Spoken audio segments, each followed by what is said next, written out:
minutes. Banu dan harta di Bukit Pelangi. Di sebuah desa kecil yang damai, hiduplah seorang anak laki-laki bernama Banu. Banu suka menolong orang tua, menyapu halaman, dan mengantar makanan ke tetangga. Walau keluarganya sederhana, Banu tidak pernah mengeluh dan selalu ceria. Suatu hari, Banu melihat seekor burung kecil terjebak di semak duri. Dengan hati-hati, Banu menolong burung itu dan membalut lukanya. "Aku akan baik-baik saja, terima kasih," kata burung sambil mengepak pelan. Malam itu, Banu bermimpi aneh. Ia melihat bukit tinggi penuh cahaya warna-warni. Di dalam mimpi, burung kecil itu mengajaknya ke Bukit Pelangi mencari harta hati. Pagi harinya, Banu bangun dan melihat jejak kaki kecil menuju hutan.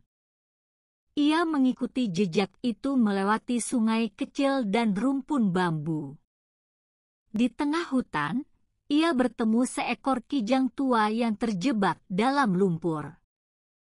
Banu berhasil menyelamatkan kijang itu, dan kijang berkata, "Ikuti suara angin." Banu pun mengikuti arah angin dan tiba di kaki bukit yang bersinar.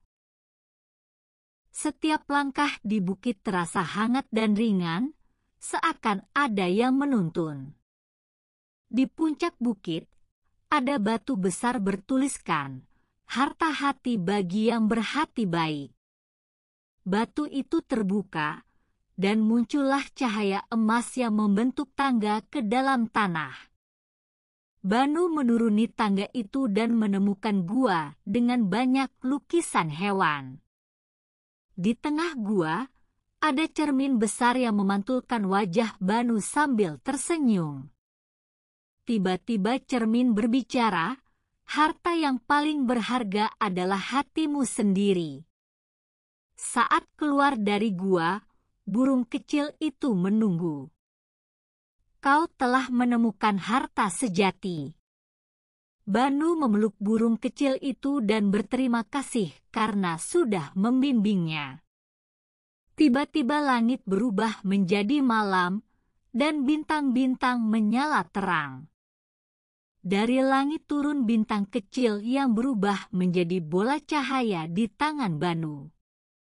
Bola cahaya itu berbisik, "Bawalah aku pulang, aku akan jadi penerang hatimu."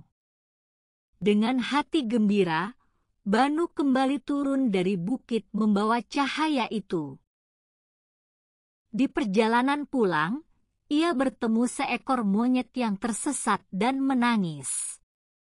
Banu memberikan cahaya kecil itu, dan monyet bisa melihat jalan pulang.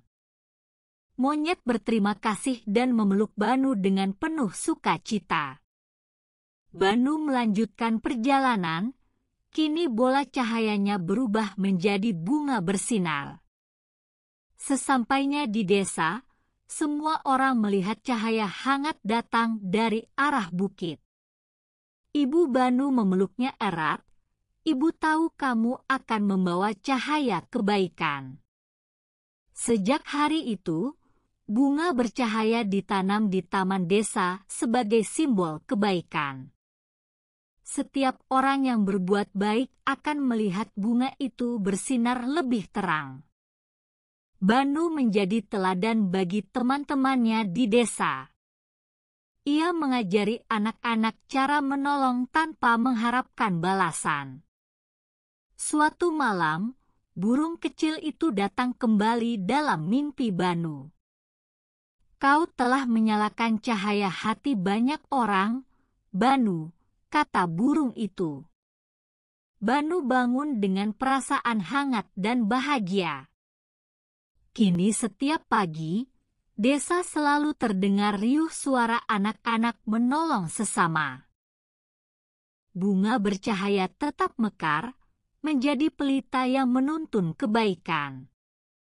Setiap pagi, Banu berjalan keliling desa sambil menyapa dan membantu siapapun yang membutuhkan. Ia membantu membersihkan jalan, mengangkat air, dan menanam bunga bersama teman-temannya. Orang dewasa pun mulai ikut dalam kegiatan kebaikan yang dimulai oleh Banu. Bunga bercahaya kini memenuhi desa dan menerangi jalan saat malam tiba. Anak-anak luar desa mulai datang untuk melihat keajaiban bunga kebaikan. Banu menyambut mereka dan mengajari bagaimana menanam bunga kebaikan. Ia berkata, bunga ini tumbuh hanya dari hati yang tulus dan suka menolong.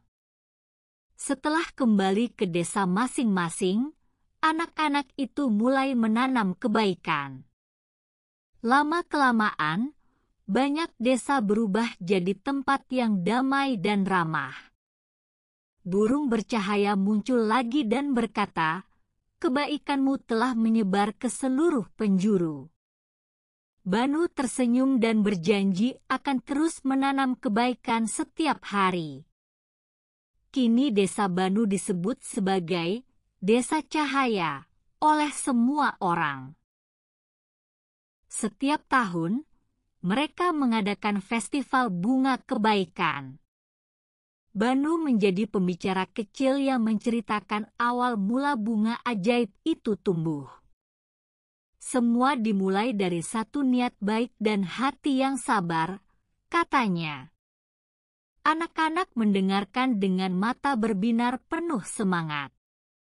Malam itu, langit dipenuhi cahaya bintang, seolah ikut merayakan kebaikan.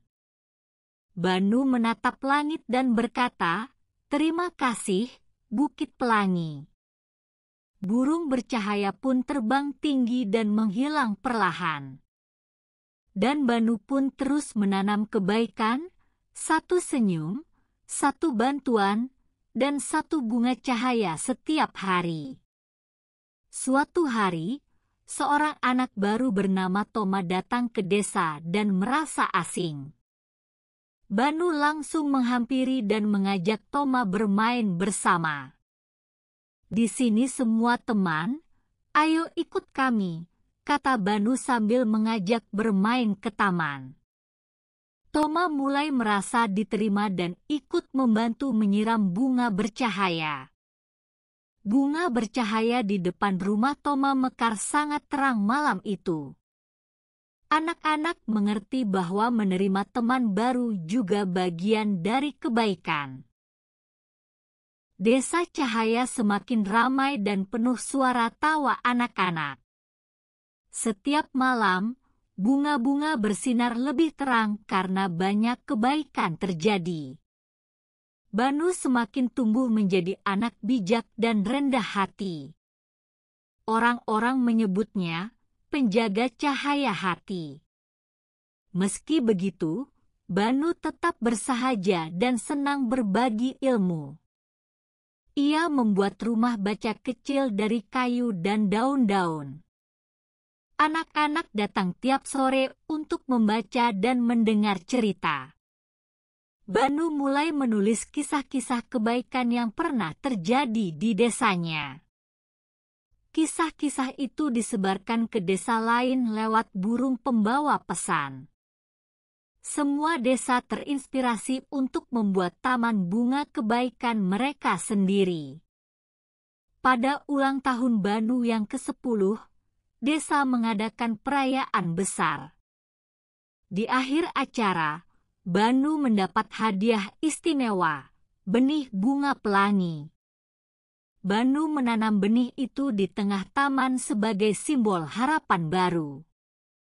Beberapa minggu kemudian, bunga pelangi itu tumbuh dan bersinar terang. Semua anak menyebut bunga itu bunga harapan. Setiap yang berbuat baik boleh memetik satu kelopak dan membuat permohonan. Permohonan itu bukan untuk diri sendiri, tapi untuk orang lain. Desa itu semakin dikenal sebagai desa penuh cinta dan harapan. Banu menatap bunga harapan itu setiap pagi, mengingat petualangannya dulu. Ia tahu bahwa satu langkah kecil bisa membuat perubahan besar. Banu tumbuh menjadi anak yang tidak hanya bijak, tapi penuh kasih. Ia terus menulis, berbagi, dan menanam cahaya di hati siapapun. Dan dunia pun sedikit demi sedikit menjadi lebih terang karenanya. Semua dimulai dari satu hati kecil yang mau berbagi, dari Banu. Kebaikan kecil yang tulus bisa tumbuh menjadi cahaya besar yang menerangi dunia. Dengan berbagi, bersabar, dan saling menolong, anak-anak dapat membuat perubahan nyata bagi sekitarnya.